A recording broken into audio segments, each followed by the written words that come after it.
Culture Soccer.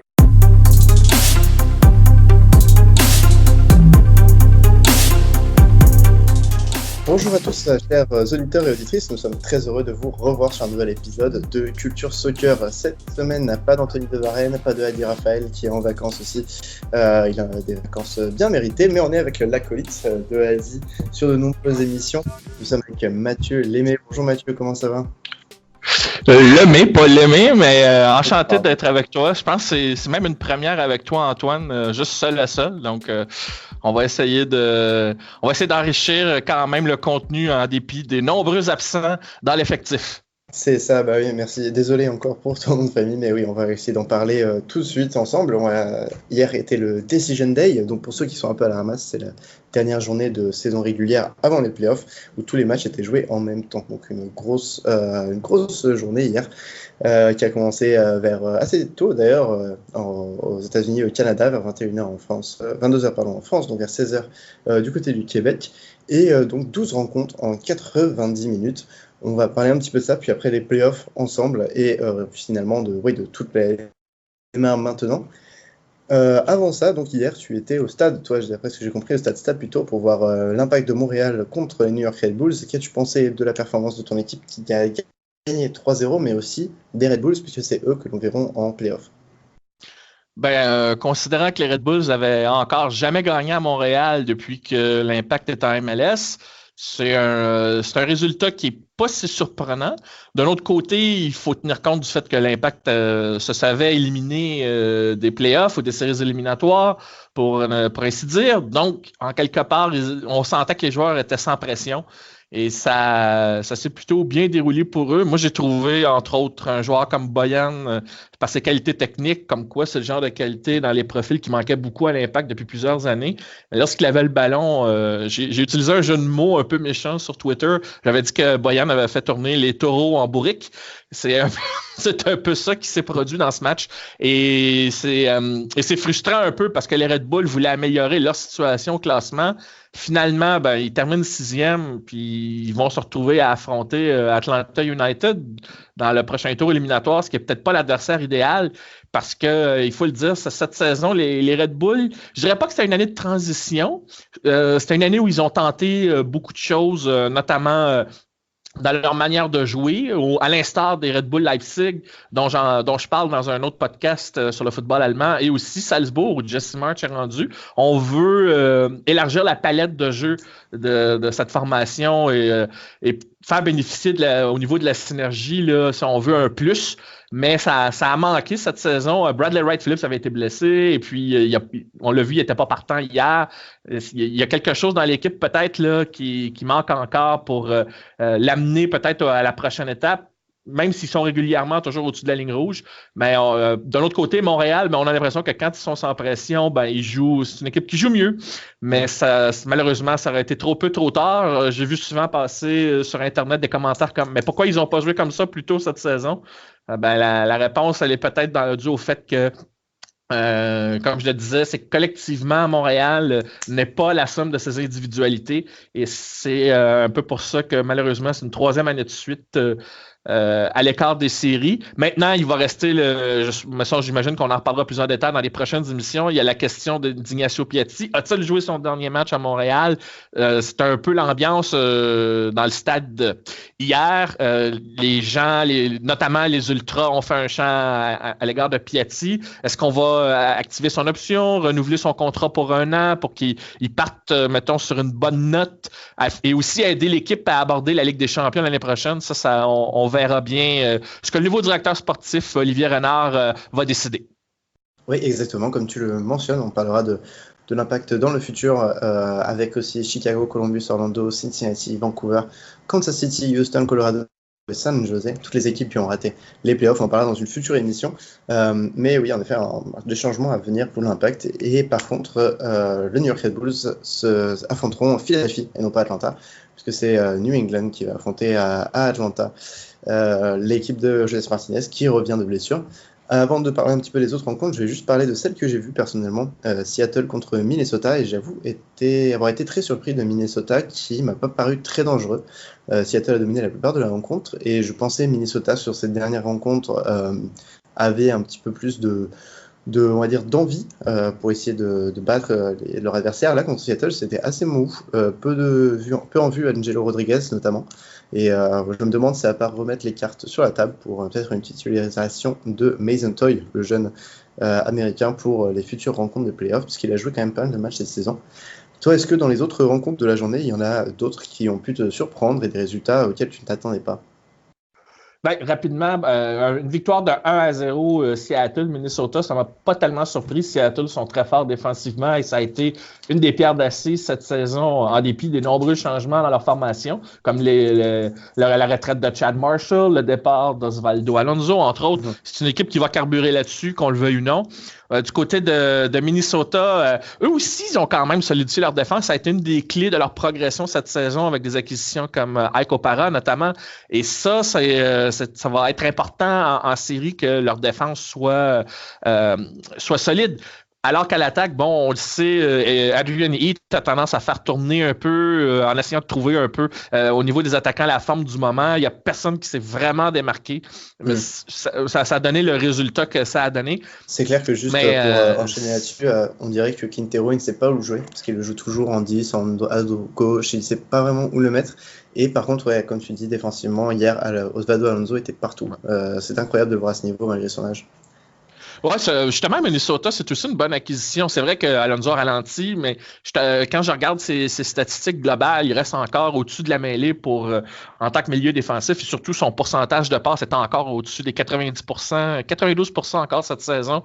Donc, c'est pas un joueur qui gaspille des ballons. D'ailleurs, si je peux amorcer peut-être un petit élément à propos de Minnesota, je trouve que de toutes les équipes en MLS cette saison, c'est l'équipe qui se tire le moins dans le pied de tous les clubs. J'ai pas vu cette équipe-là concéder des buts sur des erreurs ou des crampes au cerveau ou des buts gags. Vraiment, pour battre cette équipe-là, il faut aller chercher le but. C'est ce que Seattle a fait pour aller chercher le résultat, qui aurait pu finir 1-1. 5 minutes après, Ethan Finlay avait raté une belle chance, mais toujours est-il que, ce résultat-là, je pense pas qu'il va déterminer la suite de ce qui va arriver en série, parce que j'estime quand même que ces deux équipes-là ont le potentiel d'aller loin. Ouais, on va en parler, ça va peut-être un peu définir leur histoire, parce que ça veut dire qu'ils vont devoir taper les deux prochains clubs de Los Angeles dans les 2 prochains tours, mais on en parlera juste après. Juste finir sur les matchs d'hier soir. Et donc, est-ce qu'il y a un résultat qui t'a surpris ou un résultat qui augure de mauvaises choses pour toi? Ben, en fait, bizarrement, moi, je note la réussite de Dallas sur Kansas City, un impressionnant 6-0. Je comprends que Dallas, c'est une des meilleures équipes à la maison. Ils font partie des 4 équipes en MLS qui n'ont perdu qu'une seule fois chez eux. Donc, on peut dire que à Dallas, c'est vraiment une forteresse. Mais cette victoire-là les place juste 7e, donc ils n'auront pas l'avantage du terrain pour le premier tour. Et à l'étranger, c'est triste à dire, mais Dallas n'est pas la meilleure équipe. Mais ils ont quand même fini avec une victoire après une séquence de 2 défaites et 2 matchs nuls. Donc, c'était quand même important de terminer sur une bonne note et c'est ce qu'ils ont fait. Ça les met en confiance. Mais néanmoins, ce résultat-là, je le prends un peu... je mets un petit point d'exclamation parce que, le Sporting, ils savaient éliminer. C'était pas leur meilleure saison. Ils ont été touchés par les blessures. Le résultat, donc, surprend, mais ça annonce pas forcément une bonne trajectoire pour Dallas automatiquement, ni pour le Sporting, le fait que leur saison médiocre est le reflet d'un mauvais effectif. Bien au contraire, je pense que c'est une équipe qui a les moyens de revenir fort. Ils sont bien structurés. Je pense qu'ils vont faire les ajustements nécessaires. Mais ça a été l'équipe la plus éprouvée par le calendrier, on va dire, un peu plus rétréci de la MLS, là. Avec ces matchs là, qui étaient, mettons, plus serrés, on jouait plus souvent à tous les 3 jours, et puis là, à un moment donné, presque la moitié de l'effectif du Sporting était à l'infirmerie. Ça les a grandement affectés. Donc, disons que cette défaite-là, on peut pas en tirer des conclusions trop rapides, mais en dépit du pointage très élevé. Il y a un autre match aussi que j'ai trouvé très intéressant. C'était pour moi le match de cette Decision Day, comme on dit en anglais. C'est Portland contre San Jose, parce qu'une des 2 équipes, c'était la qualification en série qui se jouait. Et là, on a vu que Portland, son expérience est ressortie. Et grâce à leur grande faculté et de leur style de jeu, leur façon de jouer, la transition notamment, ils sont venus à bout de San Jose. San Jose, donc, qui rate les séries, malheureusement, dans le dernier droit, dans le dernier match. Je pense pas qu'il doit avoir de regrets. D'ailleurs, c'est ce que Mathias Almeida a dit après le match. Mais il y a quand même peut-être, moi, je pense, le petit regret, c'est le fait que leurs deux meilleurs joueurs à Portland n'étaient pas dans la formation. Et malgré tout, ils ont gagné 3-1. Et c'est là qu'on voit toute l'expérience des Timbers.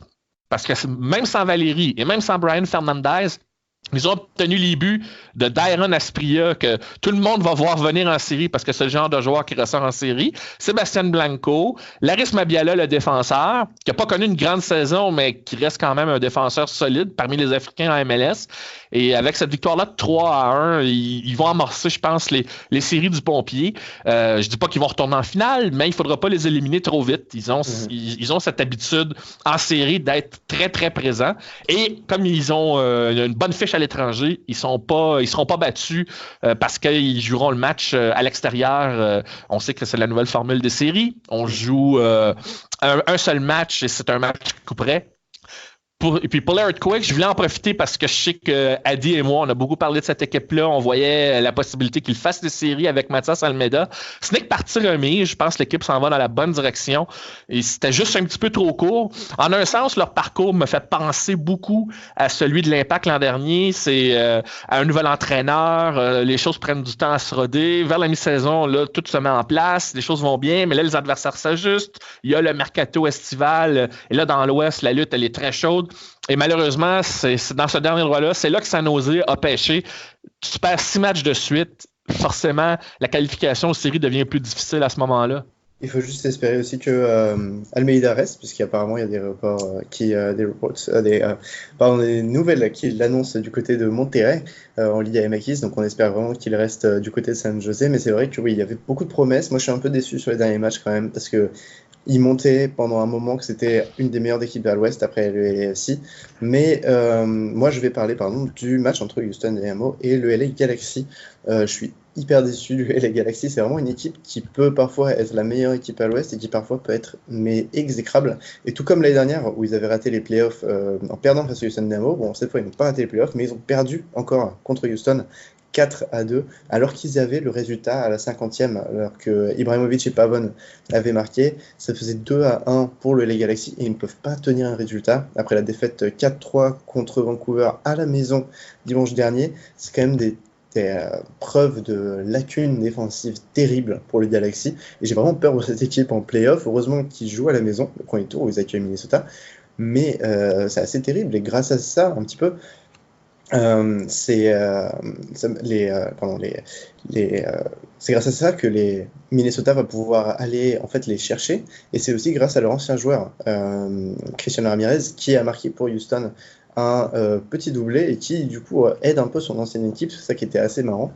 J'ai vu que lui sur Twitter voulait être nommé joueur du match puisqu'il laisse vraiment Minnesota, mais ça fait peur pour le Galaxy. Sa défense, on le sait, était mauvaise toute l'année, mais là ils ont vraiment du mal, et il y a sur la dernière année de Zlatan Ibrahimovic au LA Galaxy, et s'il partait franchement sur une première défaite au premier tour de série, ce serait vraiment pas terrible pour on va dire son héritage un peu en MLS.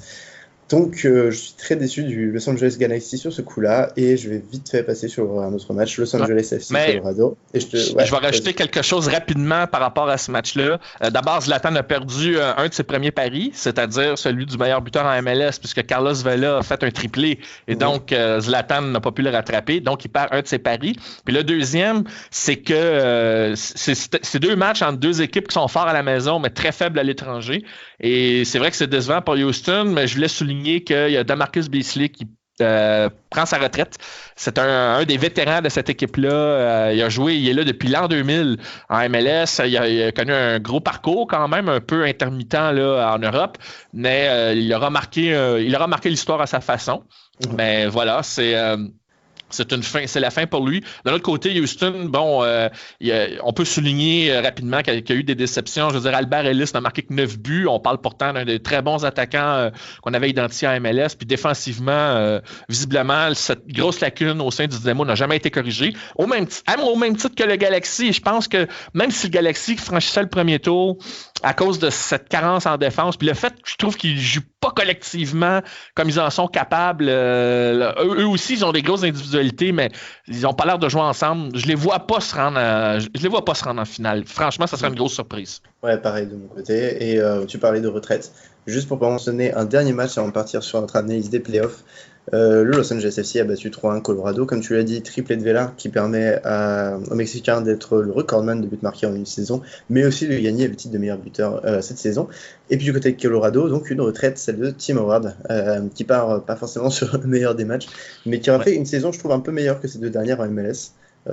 Et voilà, un grand gardien, peut-être le meilleur gardien de l'histoire des États-Unis. Puis soulignons aussi rapidement que Orlando a viré son entraîneur James O'Connor et c'est logique. Et malheureusement, malgré la présence de Nani, le problème de cette équipe-là, c'est la même chose qu'à Montréal. Ils sont pas structurés, ils comptent sur un joueur, un gros nom pour transcender le reste de l'effectif, mais ils continuent de répéter les mêmes erreurs en espérant des résultats différents. Et malheureusement, c'est une autre fin de saison assez abrupte pour cette équipe. Et là, ça commence à gronder à Orlando. On sait qu'ils ont beaucoup d'argent, ils attirent beaucoup de gens, mais là, ça commence à grogner là-bas parce que ça fait 4 ans qu'on fait pas les séries puis qu'on est même loin d'y accéder. Tu sais, quand tu penses que même Tesho Akindele, c'est peut-être un des rares qui a pu se relancer, il a marqué 10 buts là-bas. C'est quand même assez frappant et sidérant là, de voir comment c'est totalement désorganisé au sein de la direction. Il va falloir arrêter là, d'employer des vieilles formules. Sinon, ça va être dommage pour Orlando, mais ils n'arriveront pas à progresser. Surtout quand tu as d'autres équipes qui sont mieux structurées et puis sont plus stables dans la conférence Est. Et puis bon, ça fait quand même... on peut aimer ou pas aimer James O'Connor, mais il fallait peut-être garder un coach pendant un moment. Là, ça fait quand même 5 coachs, je crois, depuis qu'ils sont en MLS. Adrian Heath, puis 2 intérimaires, mais Jason Kreis et James O'Connor. Mais c'est ça le lot des équipes pas structurées. Toronto, ils ont eu 8 coachs en 8 ans quand ils ont été dans la cave pendant 8 ans. Mais pourquoi c'était pas structuré en haut? Une fois que c'était structuré en haut, comme par hasard, leur entraîneur reste en poste et les choses vont bien. Il faut harmoniser tout ça. Alors, c'est vrai que, comme tu dis, il faut pas jeter le blâme sur les entraîneurs trop vite, mais c'est eux qui payent le prix, malheureusement, de mauvaises décisions en haut en pensant que certaines formules fonctionnent, tout simplement. C'est malheureusement, et là, on en a la preuve, c'est vraiment dans les bureaux là, au sein de la direction que Orlando va devoir corriger les choses, sinon cette équipe-là ne progressera jamais. Et ils avaient engagé un directeur sportif, je crois, quelques mois après que James O'Connor soit arrivé, donc ça peut être expliqué. Mais passons aux playoffs. On parlera d'Orlando, promis, dans une future émission. Passons aux playoffs. On va commencer à l'Est. Le premier duel, c'est entre le 4e et le 5e du classement général. Toronto qui accueille donc DC United. Et Toronto qui reste sur une bonne fin de saison, on peut le dire, avec une victoire notamment face à Columbus, alors que de l'autre côté, DC United a fait qu'un maigre 0-0 hier face au FC Cincinnati. DC United qui semble sans Rooney un peu perdu, mais Rooney qui est déjà peut-être la tête ailleurs, alors qu'il part pour entraîner Derby County l'année prochaine. Mathieu, est-ce que pour toi, qui tu vois passer déjà et quelle sera peut-être la clé du match? Moi, j'ai le sentiment que pour ce premier tour-là, étant donné la dynamique positive de Toronto en fin de saison, ce qui est souvent une clé pour comprendre un peu les séries éliminatoires en MLS, je veux dire, Toronto sont sur une séquence quand même assez impressionnante de 10 matchs sans défaite. Bon, je sais que sur ces 10 matchs, il y a 4 victoires et 6 matchs nuls et que défensivement, cette équipe-là est très prenable et ça pourrait être la clé. Le problème, c'est que l'attaque, malgré l'arrivée d'Ola Kamara pendant le mercato estival, et lui, il a quand même marqué 3 buts, je pense, en 4 matchs. Tout repose sur lui, sur Wayne Rooney, dont on a moins parlé lors des derniers matchs. Alors, ça va être difficile. Et le fait est que, bizarrement, DC United ne doit sa qualification qu'en revenant aux bases avant que Wayne Rooney était dans l'équipe, c'est-à-dire c'était la défensive, et avec Belhamid, entre autres dans les buts, que je considère comme un des meilleurs gardiens en MLS. Donc, la clé pour battre Toronto, ça va être d'être solide défensivement. C'est faisable s'ils prennent exemple sur la manière dont Montréal a réussi à battre Toronto, un championnat canadien. Et aussi au fait que DC, là où ils m'ont surpris cette saison, c'est leur fiche à l'étranger. Ils ont 6 victoires, 6 défaites, 5 matchs nuls. C'est à la maison qu'ils ont eu des problèmes. Ils en ont perdu 4 et 6 matchs nuls avec seulement 7 victoires, alors qu'à l'an dernier, c'est à la maison qu'ils avaient tout gagné. Alors que Toronto, bon, à la maison, oui, ils ont 9 victoires, mais ils ont 4 défaites, 4 matchs nuls. Ça n'a pas été si facile que ça. Ça va être très serré. Je pense que Toronto, étant donné leur tendance positive de fin de saison, devrait gagner, mais je pense qu'après ça, ils iront pas plus loin, même si on le sait, ils peuvent surprendre. Du côté de DC United, ils ont quand même 5 matchs sans défaite. Ils ont 3 victoires, 2 matchs nuls, donc ils sont aussi sur une dynamique positive. Il y a une clé, par contre, rapidement, qui pourrait faire la différence, c'est qu'Altidore est blessé, et s'il est absent dans ce match, ça pourrait peut-être jouer en faveur de DC United parce qu'on sait à quel point Altidore, il pèse sur une défensive qui est en général très solide. S'il n'est pas là, ça va être difficile pour Toronto de déverrouiller la défensive de DC United. Et on ne sait jamais, Wayne Rooney, dans ces grands moments-là, même s'il a la tête ailleurs, peut-être qu'il va essayer de ressortir une grosse performance et surprendre. Parce qu'on sait que l'an dernier, malgré la fin positive, DC était sorti très vite. Alors peut-être ça va être le contraire. Ils ont été plus discrets. Et là, en série, ils peuvent connaître un bon parcours. Je pense que, d'ailleurs, à mes yeux, dans les playoffs, ça va être le match le plus serré où c'est le plus difficile de déterminer un gagnant, on peut le dire, là, avec assurance. Là. Ouais, non, je suis complètement d'accord. Même si moi, j'ai plus quand même de confiance en Toronto. Mais est-ce que DC United, pour moi, vraiment sans Rooney, c'est vraiment pas ça. Même avec Rooney, les derniers matchs, il n'y a pas cette flamboyance qu'il y avait en tout début de saison ou l'année dernière. Moi, je voyais vraiment dans les premiers à l'Est et ils m'ont vraiment déçu. Hier, le 0-0 était complètement insipide. Alors certes, il jouait avec Quincy Américois en pointe, mais ça n'excuse pas tout. Alors Toronto, comme tu le dis, oui, sans Altidore, c'est une équipe complètement différente, parce que sur le banc, il y a quand même des cartouches, Nick DeLeon, Patrick Mullins, mais ça n'a rien à voir avec ce qu'est Toronto avec Altidore. Exactement. Puis malgré l'embauche d'Omar Gonzalez pour solidifier la défense de Toronto, c'est une équipe qui concède énormément de buts. Et on ne sait jamais, DC United, ils ont des joueurs qui pourront peut-être profiter de ces écarts-là.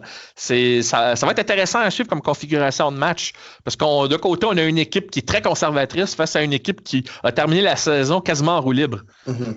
Ouais, non, exactement. Et puis en plus, après pour moi, Toronto, Pozzolo est un peu de retour. Il avait un moment de creux, je trouve, au milieu de la saison.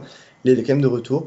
Et puis Endo se révèle bien, je trouve, sur les derniers matchs. Et puis voilà, Benezek qui vient d'arriver. Donc j'ai vraiment hâte de voir ce duel. Et on va passer au prochain, qui se joue entre le 3e à l'Est contre le 6e, Philadelphie Union contre les New York Red Bulls. Et c'est Philadelphie qui est l'autre de ce duel, puisqu'ils étaient 3e en effet devant Red Bulls. Et pour moi, l'Union, c'est quand même une équipe qui a vraiment, on va dire, a fait un petit peu la compétition avec le NOSUFC pendant pas mal de temps cette saison. Ils sont vraiment restés dans les 3 premiers quasiment toute la saison, j'ai l'impression. Alors qu'Atlanta a eu un peu plus de mal, par exemple, au début. Et j'ai vraiment confiance en cette jeunesse de l'Union. Ils produisent vraiment fantastique, je trouve, même si hier, ils ont perdu face à NYCFC, ils ont des cartouches offensives. Enfin, je pense à Casper, par exemple, que Adi avait mis dans son 11 des recrues de l'année, qui nous fait une saison incroyable, alors qu'il est arrivé quand même assez tard dans la saison. Personnellement, j'ai beaucoup plus de confiance en Philadelphie, et à la maison, ils sont souvent plus intraitables. Je crois qu'ils avaient battu LAFC, si mes souvenirs sont bons, à domicile il n'y a pas longtemps. Qu'est-ce que tu en penses, toi? Ça va être intéressant de voir ce que Jim Curtin va opter parce que il a le choix entre opter pour un 4-2-3-1, mais ça veut dire que Marco Fabian, un de ses meilleurs joueurs, il n'est pas très à l'aise dans cette formation-là. Ou le 4-4-2 où Fabian paraît mieux, mais c'est au détriment du reste de l'équipe. Ensuite, il ne faut pas oublier que Chibulko, qui est un joueur important selon moi pour Toronto, il est blessé. On ne sait pas s'il va revenir à temps pour ce match. S'il revient, Philadelphie augmente grandement ses chances de se qualifier.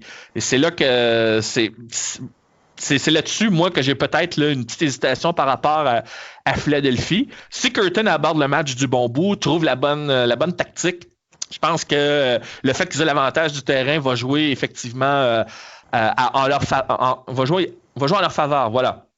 Tandis que du côté des Red Bull, c'est vrai qu'il y a aussi beaucoup d'incertitudes. J'en ai glissé un mot tout à l'heure. Ça reste une équipe, comment dire, en série, elle a tendance à décevoir. Et même si c'est leur première défaite contre Montréal, alors qu'ils avaient 2 victoires puis un match nul avant ça, Bradley Wright Phillips et les autres joueurs de New York ont jamais vraiment répondu dans les matchs où ça compte.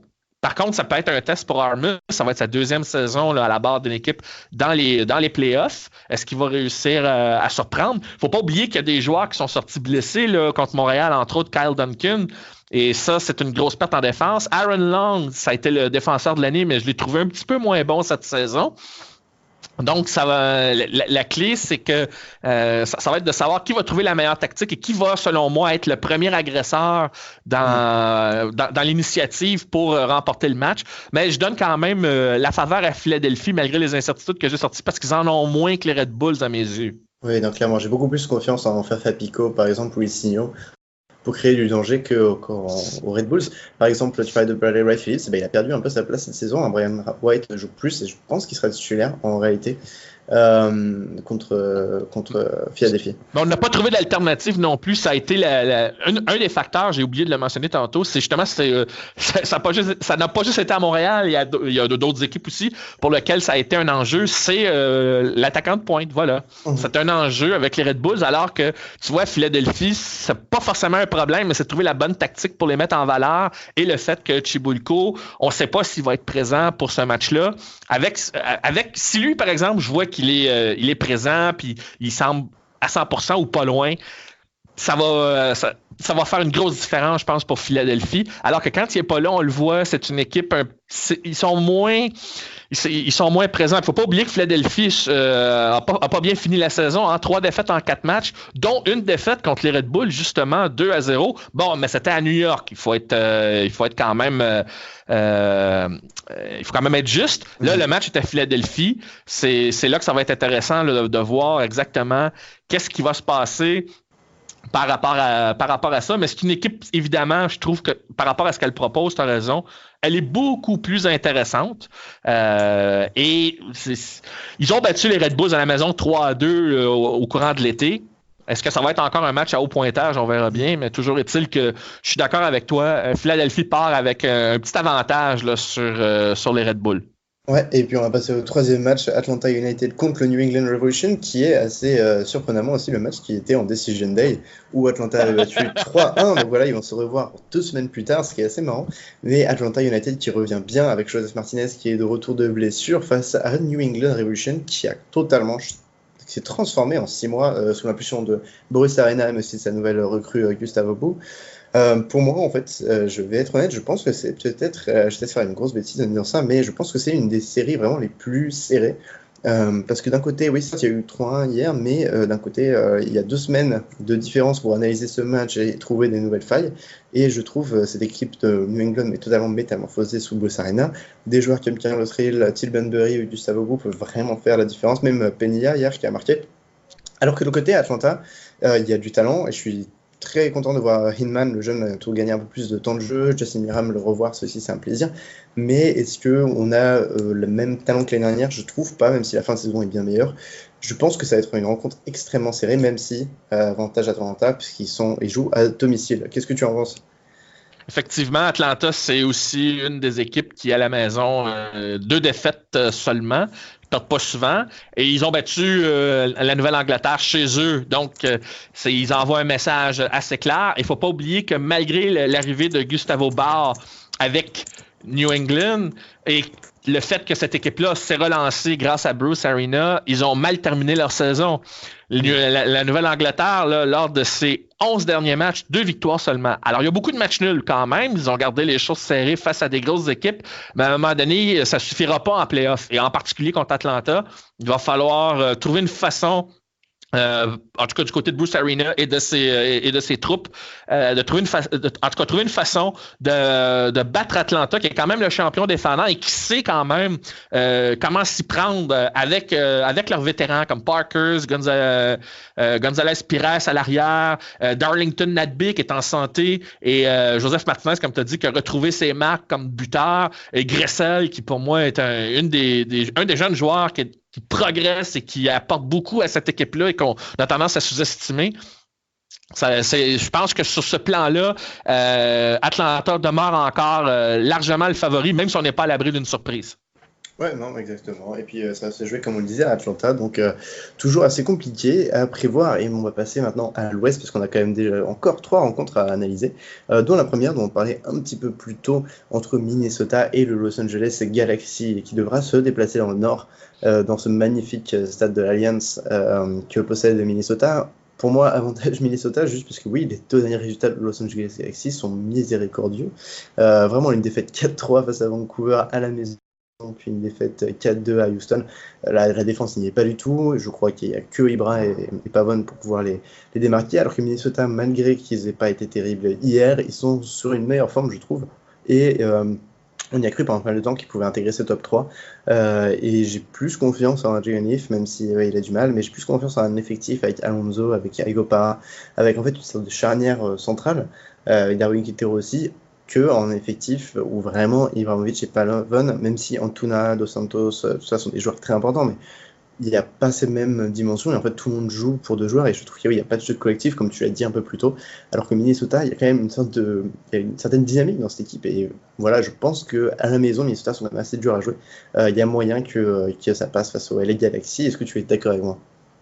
En effet, il faut tout de même noter que la dernière fois qu'ils se sont affrontés, ça remonte au mois d'avril, ils avaient joué leurs 2 matchs Minnesota contre le Galaxy en début de saison. Une défaite de 3-2 à Los Angeles et 0-0 à la maison. Mais à ce moment-là, Minnesota, on a senti que le début de saison, ils n'étaient pas entièrement rodés. Et là, on a vu, ils ont trouvé leur marque, ils ont trouvé leur élan, la bonne carburation. Ils ont eu une séquence de 4 victoires de suite à la mi-saison. Et ils ont quand même relativement bien fini avec, malgré la défaite contre Seattle. C'était leur première défaite en 5 matchs. Alors que du côté du LA Galaxy, malgré 3 victoires de suite, j'ai pas été convaincu par leur prestation et leur défaite, notamment contre Vancouver et ensuite contre Houston. Moi, ça m'a convaincu que défensivement, cette équipe-là, premièrement, c'est très faible. Mais au niveau de l'attaque, Pavon, Ibrahimovic et les autres joueurs, on a l'impression qu'ils jouent un peu seuls. Je les ai pas trouvés collectivement impressionnants à la différence de leurs rivaux à l'AFC ou d'autres équipes même qui sont probablement aussi bien ou moins bien classées. D'ailleurs, j'avais dit lors de ma dernière présence sur Culture Soccer que cette équipe-là finirait 5e et elle a terminé 5e. Minnesota est passé devant et c'est pour moi tout à fait logique. Minnesota était beaucoup plus solide défensivement et tu le vois par le différentiel de but et aussi par le fait que Minnesota n'a qu'une seule défaite à la maison. C'est donc une des 4 équipes à avoir très peu perdu. Alors que le Galaxy à l'étranger, ils ont perdu 10 fois. Alors c'est loin d'être convaincant et je sais que pour Zlatan, ça pourrait être une mauvaise sortie, peut-être pire que celle de Wayne Rooney dans un sens, même s'il y a des rumeurs où est-ce qu'on dit où Zlatan quitterait le LA Galaxy pour aller jouer au Mexique ou je ne sais trop où. Là. Mais c'est ça le problème, c'est que malgré l'arrivée de Shikeloto, le recrutement du LA Galaxy, ils n'ont pas corrigé toutes leurs lacunes qu'ils avaient accumulées lors des 2 saisons précédentes où ils n'avaient pas fait les séries. Et ça les rattrape encore un petit peu aujourd'hui. Ça risque encore une fois de les rattraper face à une équipe qui progresse un pas en avant à chaque fois et qui est maintenant rendue avec un statut où ils sont beaucoup plus équilibrés que par les saisons précédentes. C'est clair, oui. Minnesota, c'est un petit peu ça toute l'année. Ça a été la première année, voilà, on va pas se mentir, une catastrophe. Puis après, ils ont acheté des attaquants. Puis là, ils ont acheté des défenseurs et ils semblent à peu près. Je pense que s'ils n'y arrivent pas cette année, ce serait vraiment dommage. C'est une opportunité un peu perdue.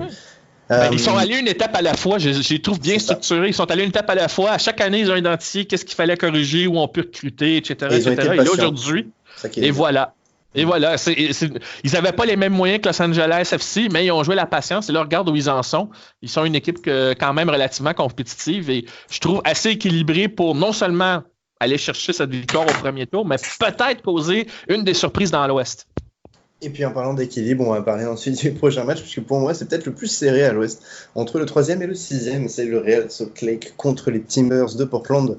Au niveau du Real Salt Lake, on reste sur une dynamique plutôt bonne, même si moi j'ai pas l'impression qu'ils ont survolé cette saison, ce qui est dingue, parce qu'ils sont quand même 3e à l'Ouest, à égalité de points avec Minnesota, mais 3e. Et ils ont des armes offensives, on parle de Rusnak, on parle de Krejlark, on parle de Savarino, Baird, des joueurs qui franchement font la différence en attaque. Mais on n'a pas l'impression qu'ils aient survolé cette saison et ils jouent face à Portland qui, malgré un début de saison exécrable, puis après une dynamique incroyable sur les quelques derniers matchs, ils ont failli rater les playoffs déjà, ce qui semblait incroyable il y a quelques semaines. Et puis, on a l'impression qu'il y a un ralentissement. Déjà, il y a des problèmes en plus de contrat avec Diego Valeri qui pourrait ne plus jouer avec Portland l'année prochaine. On a Ibo Bessi qui a plus de mal en cette fin de saison et puis une charnière centrale par Mabiala qui a parfois un petit peu de mal avec ces Timbers. Donc pour moi, c'est un match assez serré et je pense que voilà, le seul club à l'extérieur qui pourrait peut-être s'imposer dans les 6 matchs de playoff qu'on va parler, Eh ben, c'est peut-être Portland. Est-ce que tu es d'accord avec moi? Moi, je constate autre chose qui pourrait relancer l'analyse. D'abord, bon, c'est vrai que j'avais dit tantôt, les Timbers, ils ont l'expérience en série. Cela dit, tu as parlé des Bob ici. Il a tendance à faire la différence quand ça compte. Même chose comme Dyron Aspria. Il ne faut pas oublier Brian Fernandez, s'il revient, il va être un élément important. C'est une équipe qui connaît très bien son identité, qui sait comment l'aborder. Et s'ils ont fait les séries, c'est pas un hasard. Ils jouent bien à l'étranger, même si à la maison, ça n'a pas été encore entièrement convaincant. Mais de l'autre côté, moi, ça c'est un autre facteur que j'ai constaté, c'est que oui, les Real Salt Lake sont bien battus. Et ils sont qualifiés aux séries, ils n'ont pas démérité de leur troisième place. En revanche, quand ils jouent contre les équipes de leur propre conférence, ils n'ont qu'une seule victoire, 9 défaites, 2 matchs nuls. Et moins 9 au différentiel. Quand tu abordes les séries avec une fiche comme ça face à des équipes de ta propre conférence, c'est pas bon signe. Et ensuite, tu as nommé des joueurs en attaque, mais cette saison, ils n'ont pas joué à la hauteur des attentes. On se pose encore des questions sur qui va jouer en attaque. On avait Sam Johnson en début de saison, un des nouveaux Africains qui, moi, m'avait beaucoup épaté. Mais depuis sa blessure et son retour sur les terrains, là, on est moins certain dans son cas. Il y avait eu aussi des petits problèmes disciplinaires avec Mike Petke. À un moment donné, il avait manqué un entraînement, tout ça. Mais donc, il y a des questions qui se posent. Est-ce que le Real Salt Lake va trouver les armes offensivement? Parce qu'en termes, je sais qu'en anglais, on parle d'expected goal. C'est une des plus faibles de la Ligue avec Cincinnati et Vancouver. Donc, c'est pour moi, ça va être la clé. Et Portland, défensivement, sont capables, surtout en jouant le contre, comme ils le font si bien, beaucoup mieux que Montréal d'ailleurs, leur façon de jouer la transition. Je pense que Portland, malgré ce que tu as dit, est encore capable d'aller causer la surprise et d'aller éliminer le Real Salt Lake. Alors, la clé, c'est que le Real Salt Lake trouve les outils en attaque dans ce match-là pour surprendre Portland. Parce que, comme j'ai dit, défensivement, ils n'ont pas été entièrement satisfaisants comme on s'y attendait. C'est vrai qu'ils ont eu un début de saison entièrement à l'étranger. Ça les a mis à rude épreuve. Ils avaient même concédé beaucoup de buts en début de saison. Mais ils ont retrouvé beaucoup de leur superbe. Alors, ça va être difficile pour le Real Salt Lake, même si c'est une équipe, moi, que j'apprécie beaucoup en matière de structure, en matière de direction sportive, en matière de recrutement, dans leur façon de dépenser leur argent et aussi dans la grinta qui monte dans les matchs, même si au niveau de la production, ça reste faible. Ah mais juste pour le dire, moi je disais Portland est peut-être la seule équipe qui peut s'imposer à l'extérieur, je pense, dans ces séries. Donc moi je suis plus du côté de Portland parce que comme tu l'as dit, le Real Salt Lake pour moi il manque un petit peu de plan de jeu et puis en offense ils n'ont pas beaucoup d'occasions par match. Donc, ouais, on sent qu'il manque un petit quelque chose, mais il manque pas grand-chose au Real Salt Lake pour être une équipe qui pourrait faire mal à beaucoup d'adversaires. Un peu comme Minnesota United, par exemple. Mais pour moi, c'est au niveau de l'offensive qu'il manque encore là, cette constance. Mais écoute, c'est pas grand-chose, hein? Ça se mesure à pas grand-chose, mais c'est ce qui va probablement leur manquer dans ces séries-là, malheureusement. D'accord, et ben voilà, parfait. Et on va parler du dernier match à l'Ouest. C'est le deuxième contre le septième. Le FC Dallas qui s'est qualifié, comme on l'a dit, à 6-0 contre le Kansas City, va se déplacer à Seattle. Seattle qui reste sur une saison plutôt bonne, même s'il y a des déceptions, beaucoup de blessures, difficiles de mettre le premier 11. Et je vais y aller de mon pronostic. D'abord, je pense que Seattle s'imposera. Dallas, c'est vraiment une très très bonne équipe cette saison, assez surprenant parce que c'est un peu le jour et la nuit parfois. Mais voilà, on l'a vu contre Kansas City, ils ont des recrues comme leur attaquant Ondrasek qui fait une saison plutôt bonne, ça dépend des matchs, mais quand il le veut, il est assez bon. Et puis ils ont vraiment, comme on dit toujours, une jeunesse incroyable et des ressources qui leur permettent un petit peu de se qualifier en play-off, comme là, malgré des dépenses quasi nulles. Et voilà, ils jouent du beau football, ça c'est clair. Ils ont vraiment des statistiques de possession, de passes qui sont incroyable, mais voilà, contre Seattle qui va jouer forcément très bas et les attaquer un peu en contre-attaque, sûrement avec les Jordan Morris qui revient, mais je crois que c'est une de sa meilleures saisons à Seattle, Jordan Morris, Raúl Diaz, Nicolo De Hiro. Voilà, il y a d'un côté quand même des contre-attaques, des possibilités de contre-attaque du côté de Seattle, avec aussi des ailiers comme Brad Smith qui est extrêmement rapide. Donc ça va être très compliqué, je trouve, pour Dallas d'aller chercher un résultat là-bas, même si il y aura des blessés. Je crois que Victor Rodriguez n'est toujours pas de retour avec Seattle. Donc peut-être un petit peu de chance de ce côté-là, mais je vois très mal Dallas s'imposer à Seattle. Qu'est-ce que tu en penses ? Je suis d'accord avec toi. Seattle, c'est une équipe très frustrante défensivement à affronter. Et Dallas, justement, un des problèmes, c'est que oui, ils offrent du très, très beau football en matière, là, quand je regarde les statistiques en matière de possession, de passes et de pourcentage de réussite dans ces départements-là, c'est impressionnant, surtout qu'ils partent de derrière. Alors, on construit le jeu de derrière, mais ils ont toujours été comme ça et ils ont, malgré un effectif avec des joueurs qui coûtent pas au niveau de la masse salariale, qui coûtent pas grand-chose, ils sont arrivés à maintenir un très haut niveau de compétition. Ils ont, faut pas oublier que durant l'entre-saison, ils ont liquidé beaucoup de leur gros salaire. Et ils ont malgré le changement d'entraîneur, ils ont été dans la continuité de ce qu'ils font d'habitude. Ils ont fait venir des joueurs de leur équipe réserve et aussi de leur académie qui est excellente. Sauf que ce qui a un peu achoppé cette saison et ce qui explique aussi leur 7e place, c'est dans le dernier tiers. Dans le dernier tiers, ils n'ont pas trouvé, un peu comme le Real Salt Lake, ils n'ont pas trouvé cette constance dans la production, même s'ils ont des bons joueurs. C'est ce qui leur a manqué. Et à l'étranger, ça a apparu parce qu'il y a des bonnes équipes en défense dans l'Ouest. Alors, lorsqu'ils ont. Quand tu affrontes une équipe comme Seattle, notamment, ben, ils ont été blanchis la dernière fois qu'ils les ont affrontés. Bon, c'est terminé 0-0, là. Mais. Et Seattle, eux aussi, ont bien assuré leur transition, comme je l'ai dit tout à l'heure, malgré les départs de Clint Dempsey à la retraite, de Chad Marshall qui a annoncé sa retraite, de Osvaldo Alonso qui est parti au Minnesota. Ils ont Raúl Ruiz-Diaz, ils ont Nicolas Rodero et ils ont une solidité défensive qui est pratiquement à toute épreuve. Et en plus, ils sont dangereux, pas juste en transition ou en possession quand ils en sont capables, mais aussi sur les phases arrêtées parce que c'est une équipe très, très, très forte physiquement comme ils l'ont toujours été. Et ça, Dallas, c'est aussi un élément malgré un gars comme Andrasek qui était capable de faire peur à Montréal alors qu'il n'y avait pratiquement pas de but avant ce match-là. Dallas, je pense qu'il leur manque encore un petit peu de ça pour peut-être faire la différence. Et c'est peut-être là, malheureusement, comme le dernier tiers sous-performe face à une équipe qui est solide défensivement et en plus, le fait que Dallas est moins bon à l'étranger, tandis que Seattle, à la maison, ça reste une équipe relativement très solide avec 2 défaites seulement. Ça va être... je vois mal comment Dallas pourrait réussir à causer la surprise ici. Et puis surtout que défensivement, j'allais dire Fernando Torres, mais non, Roman Torres est revenu. Donc voilà. C'est un beau lapsus. C'est ça, ouais. Mais non, il est revenu et il a fait un très bon match hier encore, puisqu'il a marqué notamment. Mais il est, voilà, malgré il était assez mauvais, j'ai trouvé, les 2 dernières précédentes saisons, parce qu'il. Peut-être c'était la comparaison avec Sean Marshall, mais là, à côté de Kim Ki, il est revenu un petit peu de suspension, parce qu'il est suspendu pour des usages de produits toxiques, mais ouais, il est bien revenu, et ça donne vraiment un vrai plus à Seattle, parce que Xavier Darriga, l'autre défenseur central, a plus de mal. On va finir très rapidement. Seattle a 3 blanchissages dans ses 4 derniers matchs en fin de saison. Donc, ils sont en mode série, c'est clair.